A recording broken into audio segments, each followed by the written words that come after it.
This is a showcase for Davidson God of War Figueiredo. This is after me seeing how the fight transpired tonight at the UFC main event, him versus Corey Sandhagen.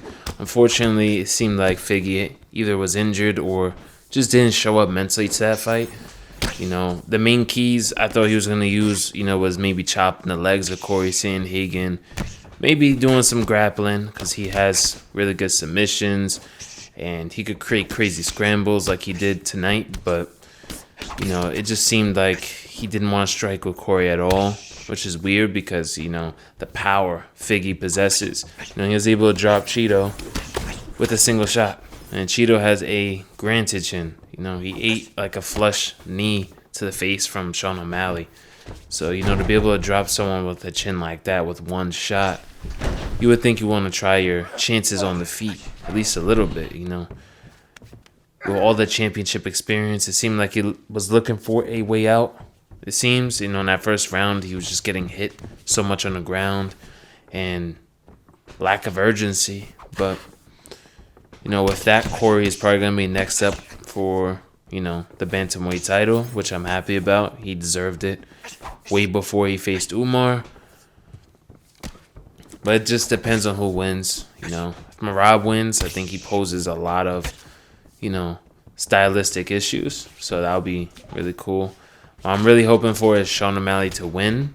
And then we get to see Corey versus O'Malley. That's a fight I've been dying to see. But as far as using Figgy in the game, and bantamweight, it's really hard. I did it for the video. So, we're facing guys like Cheeto, Sean O'Malley. But he's very small for the division. And this game's damage is very inconsistent. Even if you have a lot of power, people can still survive a lot of shots or survive a lot of combos. But you can make him work. He has really good ground game, really good submissions once you get him down. He doesn't have great takedowns, so I suggest, using the clinch, using, double leg bails, using the cage, to drag your opponent down, or maybe jump on the back, jump a sub or something like that. That's how I would recommend getting people down to the ground with Figgy, or with anybody with a lower takedown rating, Guys like Ortega also have very low takedowns. Going to be facing a Merab. Overall, it's pretty funny using Figgy, though. He does pack quite a punch. Taking our time because, Merab has crazy cardio, so, we don't want to give him a stamina lead. Right here, I kind of saw my opponent just didn't know what he was doing, so we shoot a double leg bail right there. And we walk him to the fence and drag him down. For the most part, someone that I'm using can grapple. And I could tell my opponent is not the greatest player or doesn't know what he's doing. As far as in my skill level, I'll probably take him down quicker than usual. Hit him with a nice submission counter by holding L2, R2 and flicking up to deny his transition. Puts us in the arm triangle right here. I'm holding R1, we deny. We're still cooking the stamina, holding R1, we deny left again. There we go.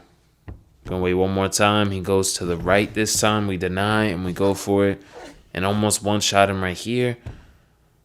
And you gotta be patient with the submission sometimes. Make sure their stamina is really low before going for it, so you can do maximum damage to the submission bar. I just went for it because I figured he doesn't really know the ground game all that well. He goes right, we deny that, and we get the submission victory. Now we got a Sean O'Malley. Yeah, if it was a good Sean O'Malley, man, Sean O'Malley is definitely really hard to go against, even with my really top picks like, TJ Dillashaw, Petr Yan. He is just hell to go against, especially when someone knows how to block break very well, using the jabs and the straights on the block. From distance, it's not an easy thing to go against. You get hits done through your block a lot. But for the most part, he's rushing in very recklessly, so we're countering him as much as we possibly can. See, we're just cracking him right here.